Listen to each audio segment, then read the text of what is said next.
कहानी एक सच्ची घटना पर आधारित है।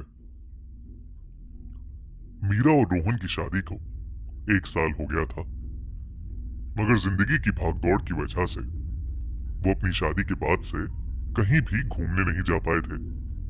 इस बार उन्होंने डिसाइड किया कि वो न्यू ईयर के लिए कहीं अच्छी जगह घूमने जाएंगे। मीरा को पहाड़ों का बहुत शौक था, इसलिए उसके कहने पर दोनों ने शिमला जाने का एक प्लान बनाया।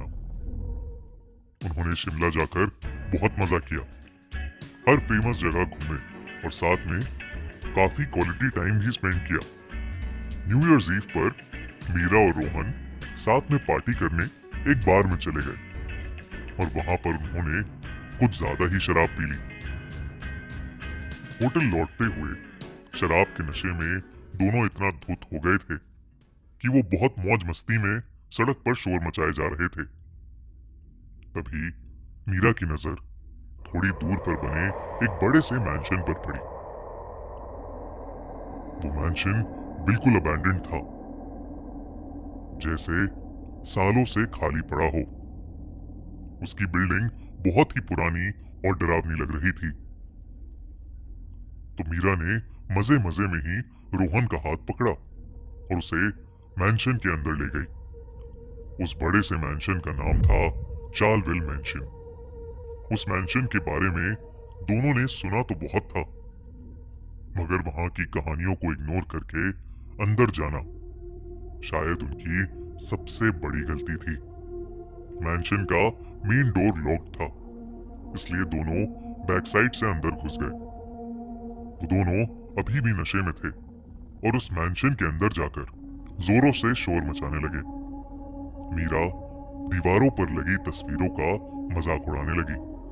उन दीवारों पर एक ब्रिटिश फैमिली की फोटो लगी थी, मगर उस फोटो को देखकर ऐसा लग रहा था कि जैसे वो तस्वीर जिंदा हो और उसमें खड़े लोग अभी बाहर आ जाएंगे। रोहन को उस हॉल में पड़े सोफे पर खून के छींटे भी दिखे।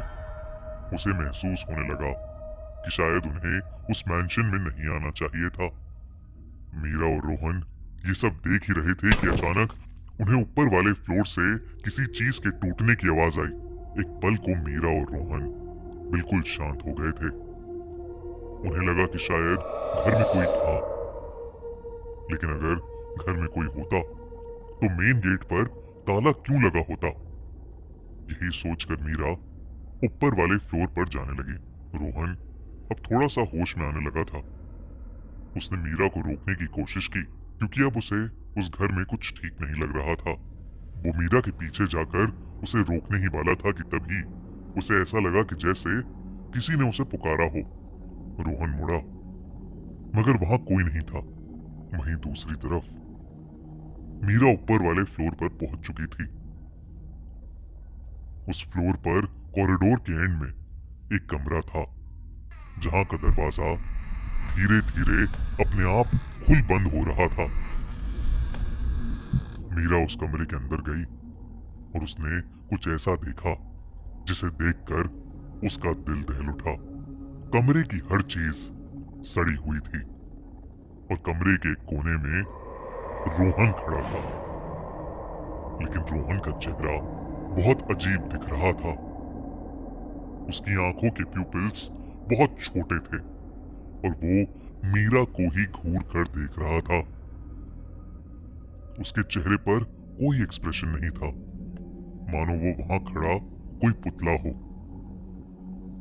मीरा ने जैसे ही रोहन को पुकारा, कोने में खड़ा रोहन तेजी से मीरा की तरफ भागा। ये देखकर मीरा बहुत तेज चिल्लाई और रोहन के पीछे दौड़ने लगी, मगर सीढ़ियों के पास मीरा ने जो देखा उसे देखकर वो वहीं जम सी गई। नीचे जिस फोटो को देखकर मीरा हंस रही थी, उस फोटो का हर इंसान इस वक्त मीरा के सामने खड़ा था। शायद वो उन लोगों की मरी हुई आत्मा थी जो मीरा को बेजान नजरों से घूर रही थी। उनमें से एक छोटी बच्ची मीरा की तरफ आई और उसने मीरा का गला पकड़ लिया। देखते ही देखते वो बच्ची हवा में उड़ने लगी और वो अपनी खून सी लाल आंखों से मीरा की आंखों में देख रही थी। उसे देखते देखते मीरा की आंखों से भी खून आने लगा और वो चिल्लाती हुई वहीं बेहोश हो गई। जब उसकी आंख खुली तो वो अपने होटल के कमरे में थी और रोहन उसके पास बैठा था। वो हैरानी में उठी और रोहन से पागलों की तरह पूछने लगी कि आखिर वहां मैंशन में क्या हुआ था। तो रोहन ने उसे बताया कि मीरा के ऊपर जाने के बाद वो कुछ देर नीचे ही था क्योंकि उसे अजीब सी घबराहट हो रही थी। मगर मीरा की चीख सुनकर वो दौड़ता हुआ ऊपर आ गया, जहां उसने मीरा को सीढ़ियों के पास डरा हुआ खड़ा देखा। वो मीरा का नाम पुकार रहा था, लेकिन तभी रोहन को ऐसा लगा कि जैसे कोई मीरा का गला दबा रहा हो और फिर मीरा की आंखों से खून आने लगा और तभी वो बहुत तेज चिल्लाई और बेहोश हो गई। रोहन ने जो बताया उसे सुनकर मीरा को कुछ समझ नहीं आया। उसे ये कभी पता नहीं चल पाया कि उस रात उस डरावने मैंशन में उसके साथ क्या हुआ था। इस हादसे के बाद कई महीनों तक मीरा बहुत गहरे सदमे में थी। उसे अक्सर लगता था कि कोई उसका गला दबा रहा है। जब वो बाथरूम में नहाने जाती तब उसे शीशे में दिखता कि उसकी आंखों से खून आ रहा है और वो पागलों की तरह अपनी आंखें साफ करने लगती। कई सारे डॉक्टर्स को दिखाने के बाद मीरा की हालत कुछ ठीक होने लगी, मगर कुछ सवालों के जवाब मीरा और रोहन को आज तक नहीं मिले। वो कौन आदमी था जिसे मीरा ने रूम में देखा था और उस आदमी की शक्ल रोहन जैसी क्यों थी? आखिर उस फैमिली के साथ क्या हुआ था और क्या उनका परिवार सच में उसी मैंशन में भटक रहा है? खैर जो भी हो, हम बस होप करते हैं ऐसा न्यू ईयर का एक्सपीरियंस कभी किसी के साथ ना हो।